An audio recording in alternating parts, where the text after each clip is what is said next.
بسم اللہ الرحمن الرحیم۔ اللہم صلی علی محمد وعلی آل محمد وبارک وسلم۔ بے حد و بے حساب درود و سلام حضور آقا کریم صلی اللہ علیہ وآلہ وسلم اور ان کی آل پر۔ السلام علیکم سامعین۔ شعور پر کی جانے والی اب تک کی تحقیقات کے مطابق اپنے آپ سے باخبر ہونے کو یعنی ہوش و حواس میں ہونے کو شعور میں ہونا کہا جاتا ہے۔ انگریزی میں اسے کانشیسنیس کہتے ہیں، جبکہ طب و نفسیات میں اس کی تعریف یوں کی جاتی ہے کہ شعور دراصل عقل کی وہ کیفیت ہے جس میں حس، خود آگاہی، دانائی پائی جاتی ہو اور ذاتی اور ماحولی حالتوں میں ایک ربط قائم ہو۔ سامعین، انسان کا باطن یعنی اس کی روح دراصل اس کا شعور ہے۔ کیا روح شعور ہے؟ تحقیقاتی دنیا کو یہ سوال پریشان کرتا رہا ہے کہ وہ کون سا جسم ہے جو مراقبہ کی لمحات میں آزاد ہوتا ہے اور وہ زندہ جسم میں کہاں ہوتا ہے۔ مختلف تجربات اور مشاہدات کی روشنی میں مختلف نظریات سامنے آتے رہے، مگر عرصہ دراز سے ان سوالات کا تسلی بخش جواب تلاش کرتی ہوئی تحقیق میں انقلاب اس وقت برپا ہوا جب کوانٹم فزکس متعارف ہوئی۔ سامعین، سائنسی تحقیقاتی میدان میں کوانٹم فزکس کو اپنی جگہ بنانے میں زیادہ وقت نہیں لگا۔ اب تک جو سائنسدان ایٹم کو انتہائی چھوٹا ذرہ سمجھتے آ رہے تھے، ان کے سامنے اب ایٹم کے اندر کی اس سے بھی زیادہ انتہائی چھوٹی باریک دنیا موجود ہوئی، جہاں ہم کوانٹم فزکس کا مختصر تعارف آپ کی خدمت میں پیش کر رہے ہیں۔ سامعین، یہ طبیعت کی وہ شاخ ہے جو توانائی اور مادے کا آپس میں تعلق کا مشاہدہ کرتی ہے۔ کوانٹم فزکس کے مطابق تمام کائنات کی حرکت مادی ہے اور اس میں حرکت توانائیوں کی وجہ سے ہے۔ یہ سائنس کی وہ شاخ ہے جس کے قوانین و نظریات کائنات کی ایٹمی یا جوہری ذرات جیسے بہت چھوٹی اور باریک ترین دنیا کے اسرار و رموز کو جاننے کی کوششوں میں سرگرداں ہیں۔ مزید آسان الفاظ میں کوانٹم فزکس دراصل ایٹم کے انتہائی چھوٹے چھوٹے ذرات کے مطالعہ اور تحقیقات کا علم ہے۔ اب ذرا غور کریں تو ابتدا میں بیان کردہ شعور کی تعریفیں بھی ادھوری اور نامکمل محسوس ہوتی ہیں۔ حقیقت تو یہ ہے کہ ابھی تک شعور کی صحیح تعریف تک نہ تو فلسفہ پہنچ پایا ہے، نہ ہی نفسیات اور نہ ہی طب۔ تاہم کوانٹم فزکس نے دماغ کی ان پیچیدہ گتھیاں سلجھانے میں نئے در وا کیے ہیں۔ یہ ہمیں بتاتی ہے کہ انسانی دماغ اپنی مادی حیثیت میں مختلف نیورونز سے مل کر بنا ہوا ایک مجموعہ ہے۔ انہی نیورونز کے فعال ہونے سے حس بنتی ہے اور عقل و شعور پیدا کرتی ہے۔ سامعین، اسٹیورٹ ہیمروف ایمریتس یونیورسٹی آف ایریزونا میں centre of conscience study department کے ڈائریکٹر اور انستھیسیالوجی اور سائیکالوجی کے پروفیسر ہیں۔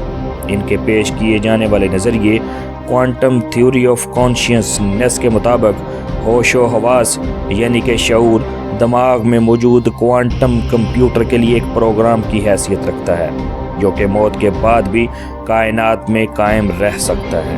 انہوں نے ایک دستاویزی فلم یعنی ڈاکومنٹری کے ذریعے وضاحت کرتے ہوئے کہا ہے کہ موت کے قریب ترین ہونے کا تجربہ اس وقت ہوتا ہے جب کوانٹم سبسٹانس جو روح کی تشکیل کرتا ہے نروس سسٹم سے نکل کر بالآخر کائنات میں داخل ہو جاتا ہے۔ سامعین، پروفیسر اسٹیورٹ اور ان کے ساتھی سائنسدان روجر پینروز کہتے ہیں کہ ہماری روح دماغ کے خلیوں کی گہرائی میں موجود ایمٹیز یا مائکرو ٹیوبیولز کا اصل جوہر ہے اور ان کے مابین اختلاط سے وجود میں آتی ہے۔ مائکرو ٹیوبیولز دماغ کے خلو مایع یعنی سائٹوپلازم میں پائے جانے والے لاحمی ریشہ یعنی ٹشو ہے جو خلیوں کے تقسیم ہونے یا دو لخت ہونے پر تکلا نما تار بنانے میں کام آتا ہے۔ یہ انتہائی باریک لچھے دار ساخت ہوتی ہیں جو ہر خلیہ میں موجود ہوتے ہیں۔ یہ ہر خلیہ کی پہلی بنیادی تقسیم کے ذمہ دار ہوتے ہیں۔